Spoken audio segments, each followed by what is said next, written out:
এখন দেখবো হচ্ছে কন্ডিশনাল ফরম্যাটিং। কন্ডিশনাল ফরম্যাটিংটা কীভাবে কাজ করে, যে আমরা যদি চাই আমাদের একটা কোম্পানি আছে, ওই কোম্পানিতে কিছু ব্যক্তি কাজ করে, কিছু এমপ্লয়ি কাজ করে, তাদের নামটা আমরা দিতে পারি এখানে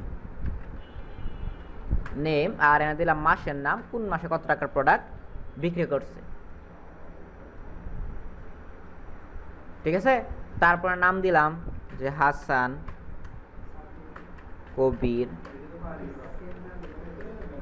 সাব্বির, সাদিক জানুয়ারি মাসে বিক্রি করছে এত টাকার প্রোডাক্ট, এত টাকা, এত টাকা, এত টাকা, এত টাকা। তারপরে আমি এটা সিলেক্ট দিয়ে সাম করে যোগফল বের করলাম এবং বাকিগুলো যোগফলও বের করলাম। এখন এখানে তো মাত্র এই কয়েকটা 5টা, তাই না? আমাদের এমনও হইতে পারতো এখানে 10,000 সংখ্যা থাকতে পারে, 10,000 ব্যক্তির তথ্য, 20,000, 40,000, 1 লাখও তথ্য থাকতে পারতো। এখন আমাদের বলা হইলো কি, যে কন্ডিশনাল ফরম্যাটিংয়ের মাধ্যমে আমাদের এখানে 50,000-এর উপরে যে সংখ্যাগুলো আছে টোটাল মিলিয়ে, আর যদি বলি যে শুধুমাত্র জানুয়ারি মাসে 50,000 টাকার উপরে যারা আছে, তাহলে তো জানুয়ারির সিলেক্ট দিয়ে তারপর কাজটা করতে হবে। তা আমি চাইতেছি কি, যে টোটালি এনে তো একটা মিস করে ফেলছি আমি, এনে তার একটা সংখ্যা বসবে, তারপরে যোগ হবে। হ্যাঁ লিখবো, আর লিখলাম টোটাল। আচ্ছা, তাহলে আমি চাইতেছি কি, টোটাল যারা 50,000-এর উপরে সেল করছে তাদেরকে যেন সে আমাকে শো আপ করে দেখায় দেয়, মার্ক করে দেয়।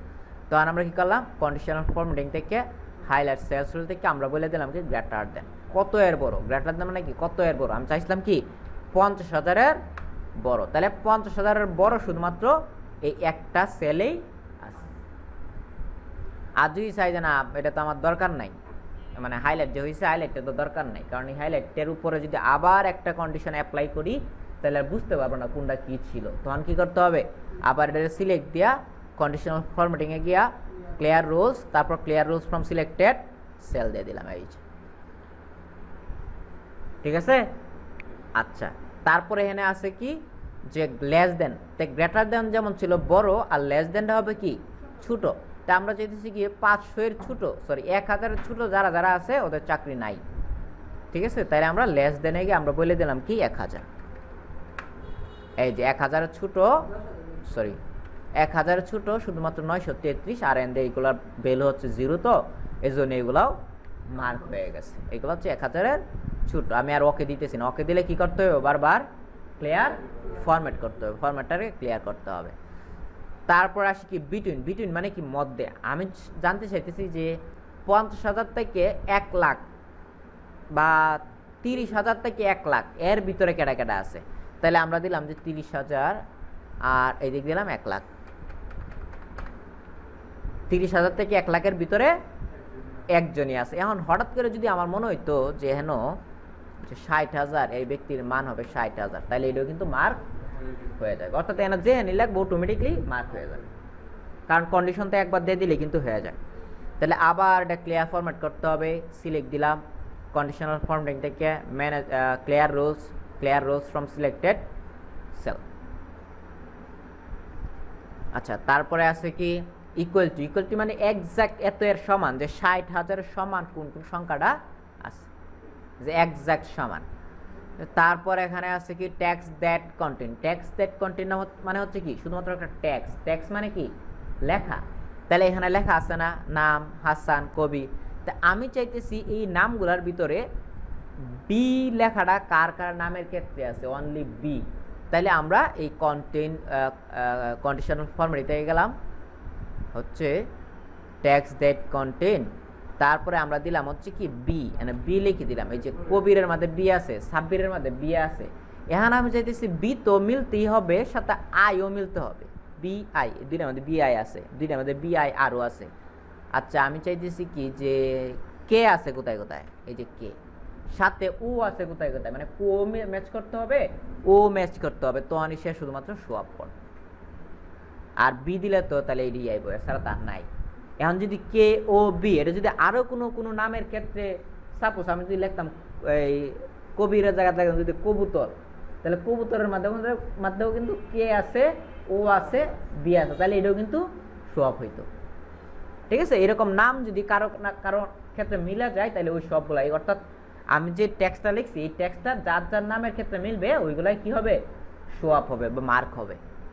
আচ্ছা, তারপরে আছে কি এ ডেট অকারিং। আচ্ছা, এরা যে প্রোডাক্ট বিক্রি করলো আমরা এনে কিছু ডেট দিলাম যে কত তারিখে বিক্রি করলো প্রোডাক্টগুলো, বা এনে তো তারিখ নাই, আমরা এনে দিয়ে দিলাম যে কত তারিখে রিপোর্টটা তৈরি করা হয়েছে বা কত তারিখ বিক্রি করছে, যেটাই হোক।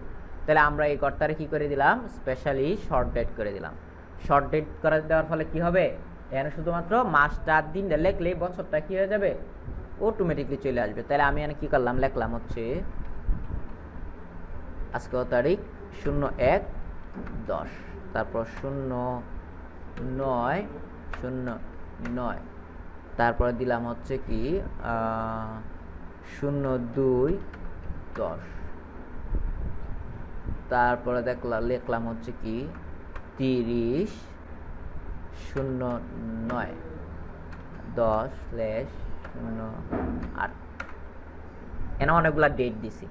এখন আমি জানতেছি যে গতকালকে কেডা বিক্রি করছে, গত এক মাস আগে কেডা বিক্রি করছে, গত এক সপ্তাহের ভিতরে কেডা বিক্রি করছে, আগামীকালকে কেডা বিক্রি করবে। এরকম যখন কোনো কিছু বের করতে চাই তখন এটা পুরোটা সিলেক্ট দিয়ে আবার কন্ডিশনাল ফরম্যাটিং থেকে চলে যাবো কোথায়, এ ডেট অকারিং। এ ডেট অকারিং এ গেলে দেখাইতেছে কি ইয়েস্টারডে, গতকাল কোন তারিখটা ছিল, এই যে এই তারিখটা ছিল গতকালকে 30 তারিখ, যে আজকে কত তারিখ, 1 তারিখ, আগামীকাল কোনো ডেট আছে, আছে, ইন দ্য লাস্ট 7 ডেজ, অর্থাৎ আজকে থেকে সর্বশেষ 7 দিন, তারপরে লাস্ট উইক, লাস্ট উইকে কোনো নাই, দিস উইক এই রানিং সপ্তাহে এই 3টা ডেট আছে, নেক্সট উইক নাই, লাস্ট মান্থ সর্বশেষ মাস কোনটা ছিল, 9 মাস ছিল, তারপর দিস মান্থ এই রানিং মাসে এগুলো আছে, ঠিক আছে।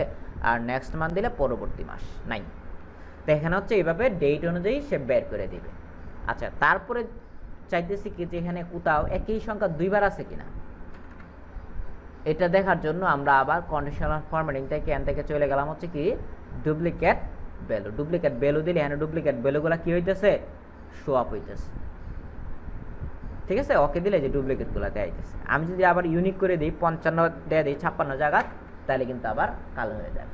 আবার যদি কোনো সময় একটা 55 দুইবার লিখে লাই তাহলে আবার কিন্তু লাল হয়ে যাবে, ঠিক আছে। তাহলে কোনো কিছু এরকম যদি কোনো কিছু বুঝাইতে চাই যে এই ঘরে যেন কোনো কিছু ডুপ্লিকেট না হয়, তাহলে এই কলামটারে সিলেক্ট আগে থেকে যদি ডুপ্লিকেট হিসেবে মার্ক করে রাখি তাহলে কি হবে, এই ঘরে যখন এসে ডুপ্লিকেট পাবে অটোমেটিক রেড হয়ে যাবে, লাল করে দিই।